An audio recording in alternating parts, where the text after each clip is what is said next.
Welcome to our channel Gyan Uday and today I have the best topic of sociology.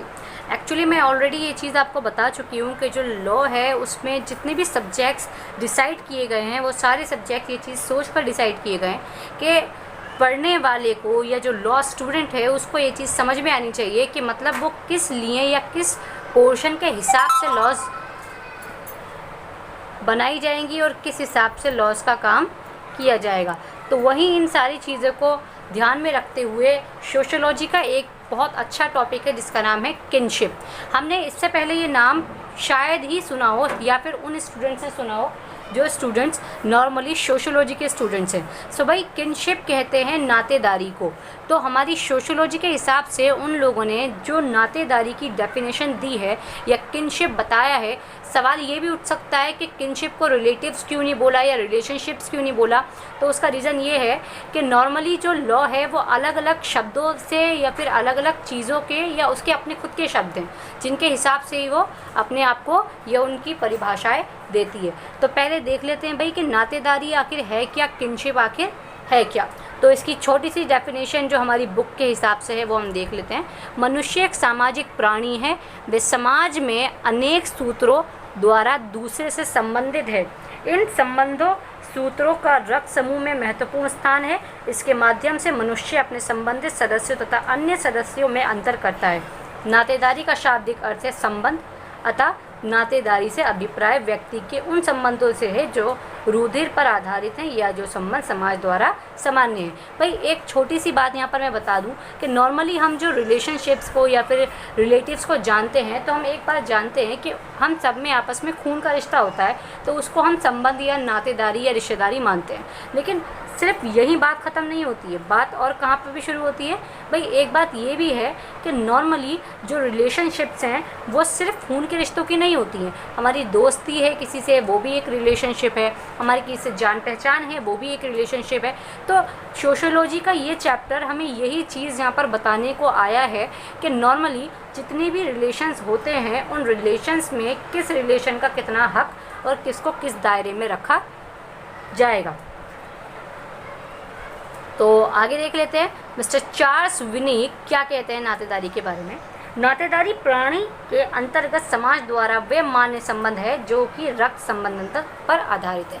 इनका हिसाब क्या है? The kingdomship systems may include socially recognized relationship based on the supposed as well as actual genealogic कैलिटीज। इन्होंने यहाँ पर हमें क्या चीज़ बताई कि नॉर्मली मिस्टर चार्ल्स विनिक का कहना है कि जो नातेदारी है वो सिर्फ रक्त पर स्थापित की जाती है, मतलब जिसका खून का रिश्ता होता है वही रिश्ते होते हैं। इसके अलावा इनका मतलब यहाँ इन्होंने रिलेशनशिप्स को या फिर नातेदारी को थोड़ा सा एंड किया है। अब देख लें मजूमदार और मदन जी क्या कहते हैं। भाई समझ समाजों में मनुष्य विभिन्न व्यक्ति समूहों में विभिन्न संबंधों में बंधे रहते हैं। इन संबंधों में सबसे अधिक सार्वभौमिक और आधारभूत वे हैं जो संतानोत्पत्ति पर निर्भर है। संतान उत्पन्न करने की इच्छा नैसर्गिक है और वे नातेदारी कहलाती है। इन्होंने यहाँ पर क्या चीज़ कही? इन्होंने यहाँ पर बोला कि भाई नॉर्मली जो नातेदारी है वो शुरू किस चीज़ से होती है? वो शुरू होती है रिलेशन से, जो कि मतलब बेटा दर बेटा या बेटी या फिर उनके बच्चे फिर उनके बच्चे फिर उनके बच्चे, इस तरीके से जो नातेदारी है वो आगे बढ़ती जाएगी। और इसी चीज़ को इन्होंने नातेदारी यानी कि नॉर्मली दूसरे शब्दों में ये भी कहीं ना कहीं रक्त संबंधित समूहों की ही बात कर रहे हैं। चलिए आगे देख लेते हैं। In all societies peoples are bond together in groups by various kinds of bonds. The most universal and the most basic of tech bonds in that which is based on reproductions on the interest humans drive and it's called kinship। यानी normally इन्होंने अपनी जो definition हमें दी है उसका हिसाब यही है कि नॉर्मली एक बेस्ड या ब्लड ग्रुप पर या फिर जो रक्त संबंधित रिश्ते हैं वही इनके लिए भी रिश्ते कहलाते हैं। तो भाई ये वो दो लोग थे जिन्होंने अपनी थोड़ी सी राय नातेदारी पर दी है। तो नॉर्मली हम जानते ही हैं नातेदारी किसे कहते हैं या रिश्तेदारी किसे कहते हैं, लेकिन यहाँ पर हमें ये भी पता है कि कुछ रिश्ते ऐसे भी होते हैं जो रक्त संबंधित नहीं होते। इसका मैं एक छोटा सा एग्जांपल अगर आपको दूँ तो आप लोगों को वर्ण व्यवस्था वाला पॉइंट याद होगा जो हमने लास्ट पॉइंट्स में पढ़ा था, लास्ट ईयर में पढ़ा था। तो यहाँ पर अब हम देखते हैं कि नातेदारी के एक्चुअल में कितने प्रकार होते हैं, टाइप्स ऑफ किनशिप। विवाह संबंधी नातेदारी, अफेयरनेस किनशिप। नातेदारी व्यवस्था पति पत्नी के संबंधों पर आधारित होती है। इस प्रकार से संबंधों का आधार रक्त नहीं होता, परंतु विवाह के आधार एक दूसरे से घनिष्ठ रूप से संबंधित हो जाते हैं। तो भाई यहाँ पर एक चीज़ है कि नातेदारी का यहाँ पे जब हमें टाइप बताया गया, तो यहाँ पर आप लोगों को पता है कि नॉर्मली ये पॉसिबल नहीं है कि जो हस्बैंड एंड वाइफ हैं वो रक्त संबंधी हों। कुछ पार्टीज़ में ऐसा देखा जाता था जिसमें जो पति और पत्नी होते थे वो रक्त संबंधित होते थे, मतलब रिलेटिव्स होते थे। लेकिन मोस्टली ऐसे पॉइंट्स देखे गए हैं कि जिसमें पति और पत्नी रक्त संबंधित नहीं होते, उन लोगों में रक्त का कोई भी मतलब एकता नहीं होती, लेकिन उसके बावजूद भी उनका जो रिश्ता होता है, जो उनका संबंध होता है, वो घनिष्ठ होता है। इसके अलावा नेक्स्ट है हमारा रक्त संबंधी नातेदारी। ये नातेदारी रक्त के आधार पर आधारित होती है, जैसे माता पिता और उनके बच्चों के बीच, अथवा दो भाइयों। रक्त संबंध केवल प्राणी शास्त्रीय आधार पर ही बल्कि समाजशास्त्रीय आधार पर भी स्थापित होता है। जैसा कि अनेक जनजातियों में समाजशास्त्री पिता को नहीं मान्यता प्राप्त होती है।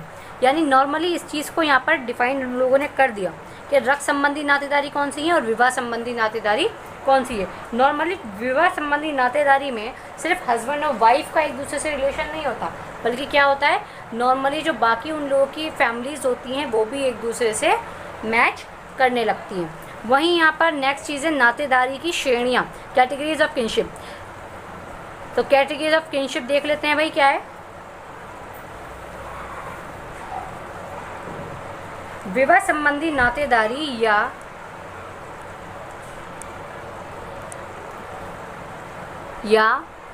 सम्मिलित नातेदारी या रक्त संबंधी नातेदारी दोनों के पति या यौन संबंध होता है। इस संबंध में कुछ व्यक्ति प्रथम कोटि के संबंधी, कुछ द्वितीय कोटि के संबंधी होते हैं और कुछ तृतीय कोटि के संबंधी होते हैं, जिनका संक्षिप्त परिचय निम्नलिखित है। आप देख लेते हैं कितनी कोटियाँ हैं, 3 कोटियाँ यहाँ पे इन्होंने दी हैं। प्राथमिक नातेदारी यानी प्राइमरी किनशिप। सम्मिलित अथवा समान रक्त संबंधी में प्राथमिक नातेदारी वह होती है जिनका एक दूसरे प्रत्यक्ष एवं सीधा संबंध होता है, जैसे एक पुत्र का अपने पिता से सीधा संबंध होता है। सो भाई अगर पूछा जाए व्हाट इज़ प्राइमरी किनशिप, तो प्राइमरी किनशिप में क्या आता है, जो कि डायरेक्ट रिलेशंस होते हैं, father and son, father and daughter, इस तरीके के जो डायरेक्ट रिलेशंस होते हैं जिनको डिफाइन करने की ज़रूरत नहीं होती है, तो वो प्राइमरी किनशिप होते हैं। सेकेंडरी किनशिप क्या होते हैं भाई, आगे देखते हैं। द्वितीय कोटि के संबंधी वे होते हैं जिनका संबंध हमारे साथ प्रथम कोटि के संबंधों के द्वारा होता है। उदाहरण के लिए हमारे चाचा से हमारा संबंध हमारे पिता के द्वारा होता है। भाई सेकेंडरी किनशिप्स कौन सी होती हैं, सेकेंडरी किनशिप्स वो किनशिप्स होती हैं जो एक दूसरे की वजह से, जैसे हस्बैंड एंड वाइफ की किनशिप भी इसके अंदर ऐड हो सकती हैं कि हस्बैंड की वजह से हस्बैंड की माँ, बहन वगैरह ये सब हमारे रिलेटिव्स बने, उसी तरह से ये चीज़ें यहाँ पर डिफाइन की गई हैं। अब लास्ट यहाँ पर है तृतीयक नातेदारी, टेरिटरी किनशिप्स। हमारे प्रथम कोटि के द्वितीय कोटि के संबंधी और हमारे द्वितीय कोटि के प्रथम कोटि के संबंधी, ये हमारा तृतीय कोटि का संबंध होता है। उदाहरण के लिए हमारे भाई का साला। यहाँ पर पॉइंट क्या दिया गया कि मतलब डायरेक्ट पॉइंट्स नहीं है, एक दूसरे की वजह से हैं और उनकी वजह से किसी और के।